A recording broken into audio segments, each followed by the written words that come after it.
that you beat Floyd in that fight. Sure.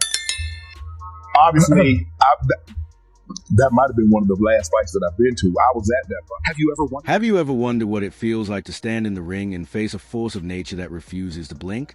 Have you ever asked yourself which fighter could truly make a champion doubt every move is ever made? Oscar de la Hoya faced four legends: Floyd Mayweather, Manny Pacquiao, Shane Mosley, and Bernard Hopkins.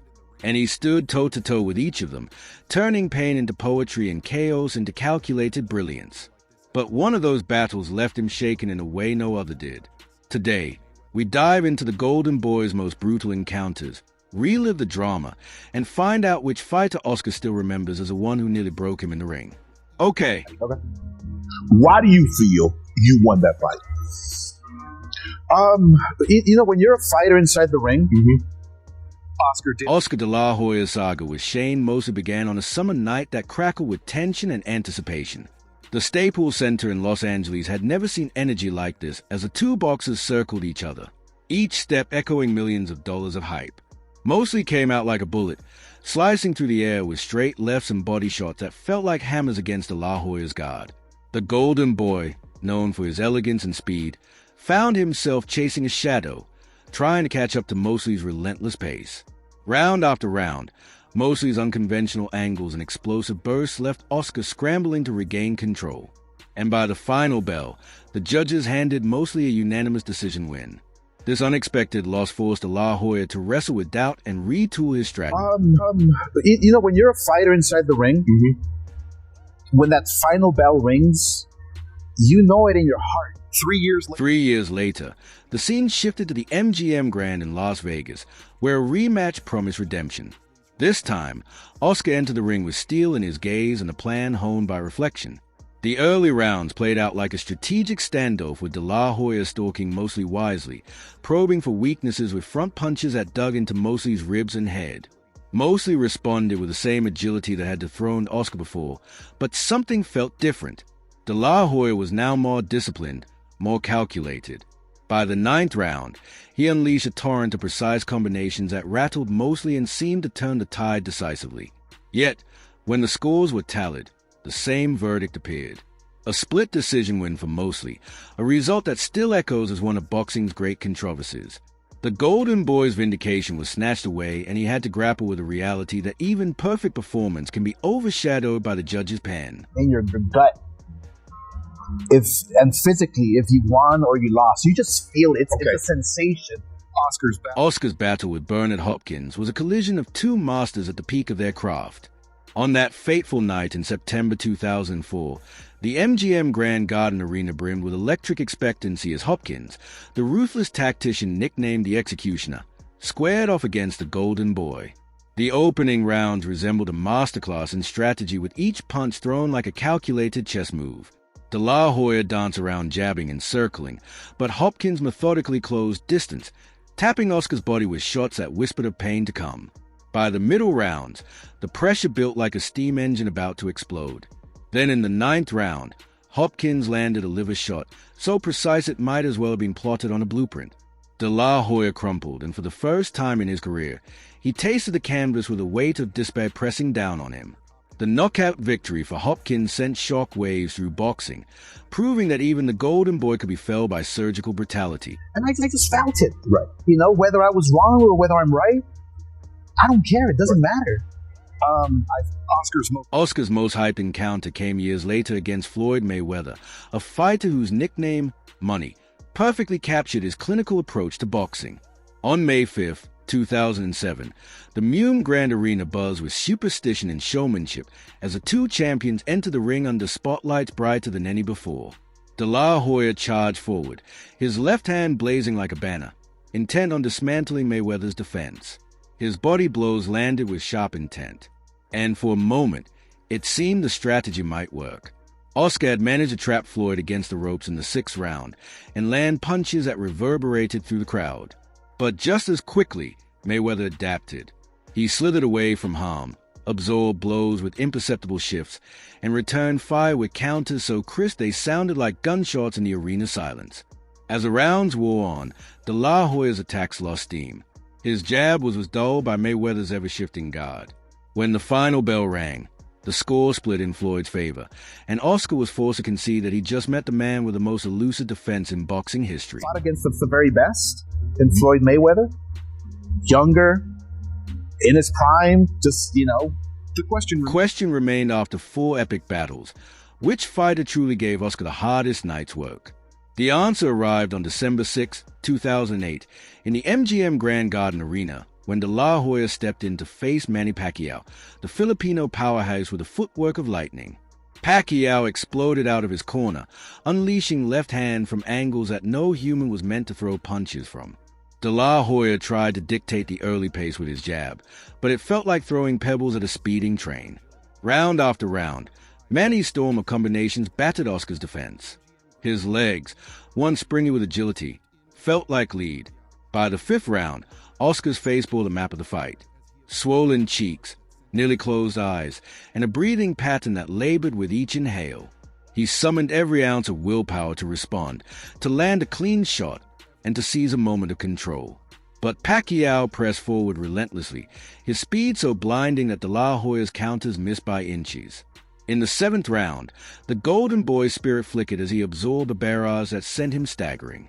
The 8th round ended with Oscar unable to continue, and the referee called a technical knockout in favor of Pacquiao. Undefeated, and I was over the hill, tons of injuries, so I was pretty proud. After all the dust settled, Oscar De La Hoya faced reporters and fans, the ring now a quiet arena of reflection.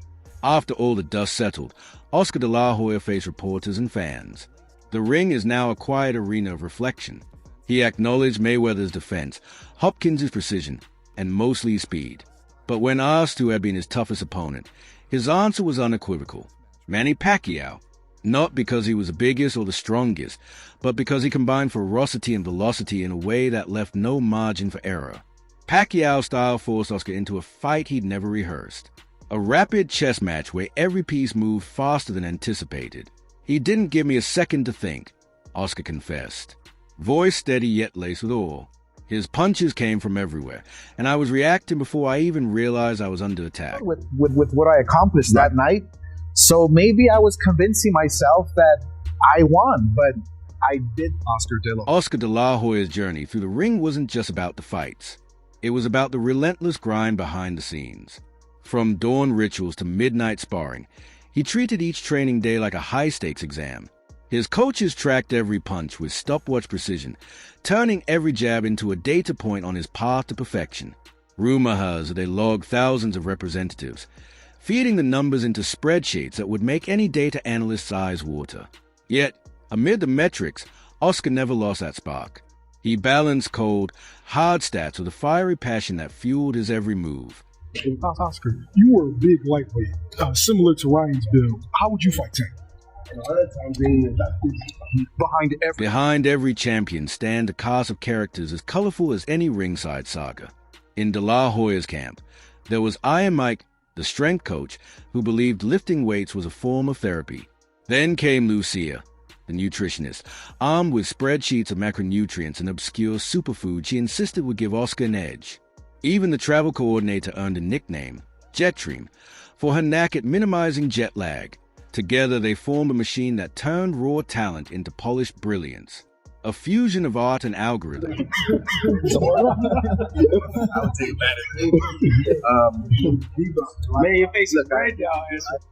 Oscar's mental game was equally legendary, built on a foundation of old-school grit and modern mind hacks. He began each session with visualization drills, imagining every potential punch and counter as if playing out in slow motion.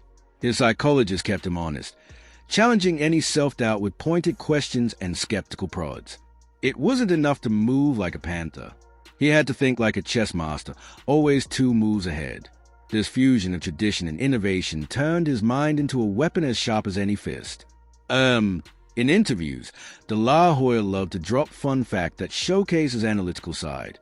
He'd mention with a grin that he studied over 50 hours of tape before each fight, dissecting opponents' habits down to their breathing patterns. He'd cite punch output averages and footwork efficiency percentages, bringing a data analyst side to the poetic brutality of boxing.